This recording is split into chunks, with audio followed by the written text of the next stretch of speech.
الحمد لله رب العالمين والعاقبة للمتقين والصلاة والسلام على رسوله الكريم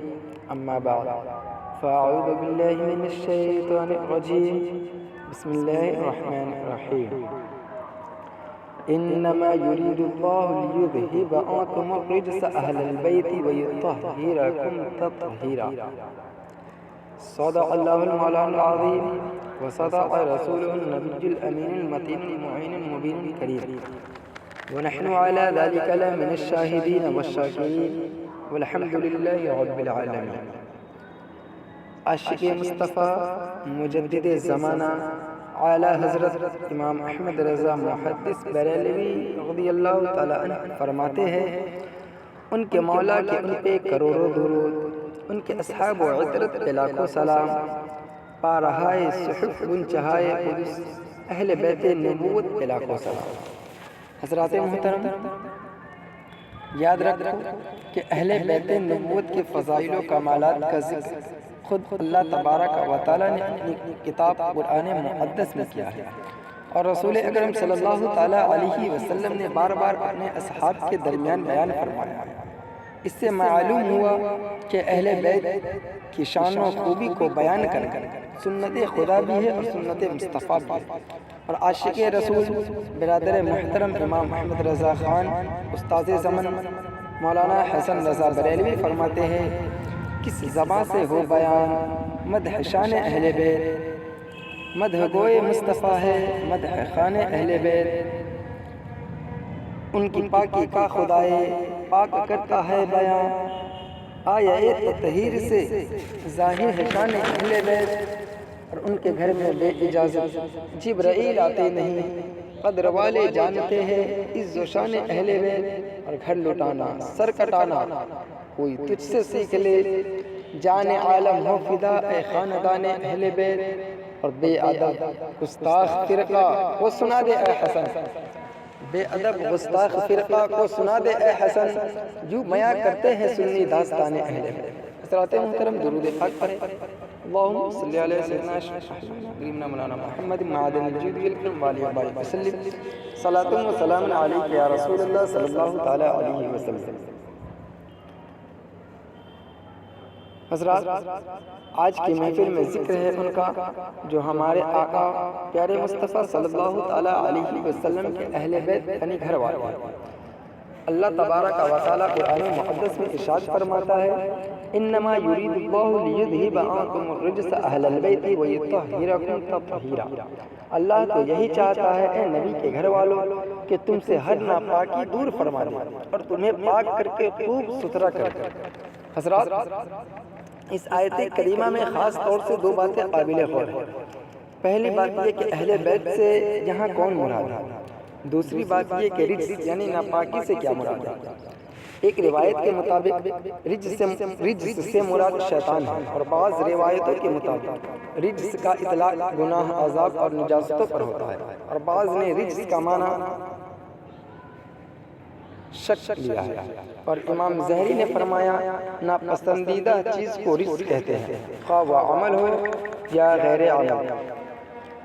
حضرات، اب اہل بیت سے مراد کون ہے؟ اس سلسلے میں مفسرین کرام کے اقوال مختلف ہیں. صحابہ، تابعین اور مفسرین کی ایک جماعت کا کہنا ہے کہ اہل بیت نبوت سے مراد حضرت مولا علی، حضرت فاطمہ، حضرت حسن اور حضرت امام حسین رضی اللہ تعالی عنہ اجمعین ہیں. اور مفسرین کی دوسری جماعت کا کہنا ہے کہ اہل بیت نبوت سے مراد ازواج مطہرات ہیں. اور جو حضرات اہل بیت سے پنجتن پاک مراد لیتے ہیں ان کی دلیل یہ ہے کہ حسن اور صحیح طریقے سے مروی ہے کہ حضرت انس رضی اللہ تعالی عنہ فرماتے ہیں کہ ہمارے آقا کریم مصطفیٰ صلی اللہ تعالی علیہ وسلم اس آیت کریمہ کے نازل ہونے کے بعد جب فجر کی نماز کے لیے تشریف لے جاتے ہوئے حضرت فاطمہ زہرا رضی اللہ تعالی عنہ کے گھر کے پاس سے گزرتے تو فرماتے الصلاۃ اہل البیت، الصلاۃ اہل البیت، اہل بیت نماز پڑھو.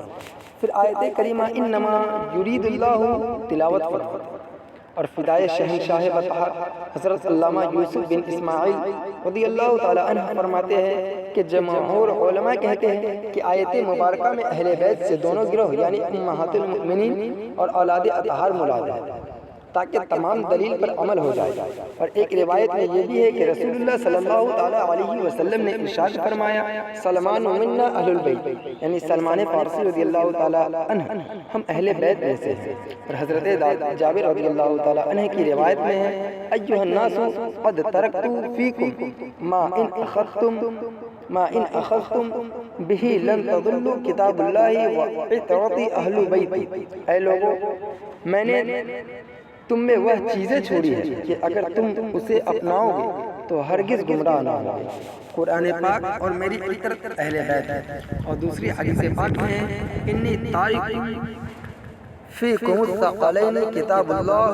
وعطرتی، بے شک میں تمہارے بیچ چھوڑ رہا ہوں دو بھاری وزن دار چیز، قرآن اور میری اولاد، جب تک تم ان دونوں کو پکڑے رہو گے کبھی گمراہ نہ ہوگے۔ اور حضرت ابن عباس رضی اللہ تعالیٰ عنہ فرماتے ہیں کہ ایک مرتبہ نجران کے عیسائیوں کا ایک وفد ہمارے آقا پیارے اکرم صلی اللہ تعالیٰ علیہ وسلم سے مناظرہ کرنے کے لیے مدینہ منورہ آئے، اور ہمارے سرکار صلی اللہ تعالیٰ علیہ وسلم سے کہا کہ آپ صلی اللہ تعالیٰ علیہ وسلم حضرت عیسیٰ علیہ السلام کے بارے میں کیا کہتے ہیں؟ تو پیارے آقا صلی اللہ تعالیٰ علیہ وسلم نے فرمایا بے شک وہ اللہ کے بندے اور اس کے رسول ہیں اور اس کے کلمہ ہیں جو کنواری مریم کی طرف القا کیے گئے تھے۔ یہ سن کر عیسائی بہت غصے میں آ گئے اور کہنے لگے اے محمد صلی اللہ تعالیٰ علیہ وسلم، کیا آپ نے کبھی کسی کو بے باپ کے دیکھا ہے؟ ان کے کہنے کا صاف مطلب یہ تھا کہ اگر گویا حضرت عیسیٰ علیہ السلام اللہ کے بیٹے ہیں، ہمارے پیارے آقا صلی اللہ تعالیٰ علیہ وسلم نے ارشاد فرمایا کہ حضرت عیسیٰ علیہ السلام تو صرف بغیر باپ کے پیدا کیے گئے، اور حضرت آدم علیہ السلام تو ماں اور باپ دونوں کے بغیر پیدا کیے گئے، تو جب انہیں اللہ تعالیٰ کا بندہ مانتے ہو تو حضرت عیسیٰ علیہ السلام کو اللہ تعالیٰ کا بندہ ماننے میں تمہیں کیوں تعجب ہے؟ ہمارے آقا صلی اللہ تعالیٰ علیہ وسلم نے اپنی دلائل نبوت سے آفتاب کی روشنی سے بھی زیادہ حق کو ظاہر فرما دیا، مگر پھر بھی وہ لوگ اپنی معاندانہ روش سے برابر جھگڑتے رہے۔ تو اللہ تبارک و تعالیٰ نے مباہلے کی آیت نازل فرمائی اور حکم فرمایا کہ اے میرے محبوب صلی اللہ علیہ وسلم فمن حاجک فیہ من بعد ما جاءك من العلم فقل تعالوا ندعو أبناءنا وأبناءكم ونساءنا ونساءكم وأنفسنا وأنفسكم ثم نبتهل فنجعل لعنة الله على الكاذبين۔ یعنی اے میرے حبیب صلی اللہ علیہ وسلم، جو لوگ تم سے حضرت عیسیٰ علیہ السلام کے بارے میں جھگڑا کریں جبکہ تمہارے پاس اس کا علم آ چکا ہے، تو اے میرے حبیب صلی اللہ علیہ وسلم ان سے فرما دو کہ آؤ ہم بلائے اپنے بیٹوں کو اور تمہارے بیٹوں کو اور اپنی عورتوں کو اور تمہاری عورتوں کو اور اپنی جانوں کو اور تمہاری جانوں کو، پھر ہم مباہلہ کریں، یعنی گر گرا کر دعا مانگے اور جھوٹوں پر اللہ تعالیٰ کی لعنت ڈالے۔ اے ایمان والو، جب یہ آیت کریمہ نازل ہوئی تو ہمارے آقا کریم رسول کریم صلی اللہ تعالیٰ علیہ وسلم نے نجران کے عیسائیوں کو میدان میں نکل کر مباہلہ کرنے کی دعوت دی۔ چنانچہ صبح کو یا 3 دن کے بعد عیسائیوں کا گروہ اپنے بڑے بڑے پادریوں کے ساتھ حاضر ہوا تو دیکھا کہ ہمارے پیارے آقا صلی اللہ تعالیٰ علیہ وسلم کی گود میں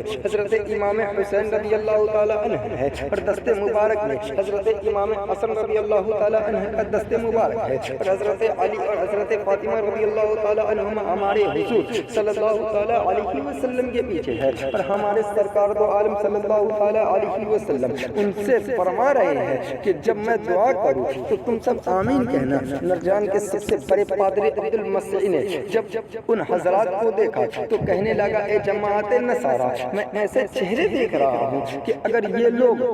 اللہ تعالیٰ سے کسی پہاڑ کو ہٹانے کی دعا کریں تو اللہ تعالیٰ ان کی دعا سے پہاڑ کو ہٹا دے گا، لہٰذا ہرگز ان سے مباہلہ نہ کرو ورنہ تم سب کے سب ہلاک ہو جاؤ گے، روئے زمین پہ کوئی نصرانی باقی نہیں رہے گا۔ چنانچہ نجران کے نصرانیوں نے جزیہ دینا منظور کیا مگر مباہلہ کے لیے تیار نہیں ہوئے۔ اسی کے بعد ہمارے آقا رسول اکرم صلی اللہ تعالیٰ علیہ وسلم نے ارشاد فرمایا قسم ہے اس ذات کی جس کے قبضۂ قدرت میں میری جان ہے کہ نجران نجران والوں پر عذاب بہت قریب آ چکا تھا، اگر وہ لوگ مجھ سے مباہلہ کرتے تو بندر اور سوروں کی شکل میں مسخ کر دیے جاتے اور اہل الہی کی آگ سے جنگل جل جاتے اور وہاں کے چرندے پرندے تک نیست و نابود ہو جاتے اور 1 سال کے اندر تمام نصارہ علاقوں برباد ہو جاتے۔ اے ایمان والو، اچھی طرح سے واضح ہو گیا کہ پیارے نبی صلی اللہ علیہ وسلم کے گھر والے کون ہیں، یعنی جب رسول اللہ صلی اللہ علیہ وسلم نے فرمایا کہ تم اپنے بیٹوں کو لے کر آؤ، میں اپنے بیٹوں کو لے کر آتا ہوں، تم اپنی عورتوں کو لے کر آؤ،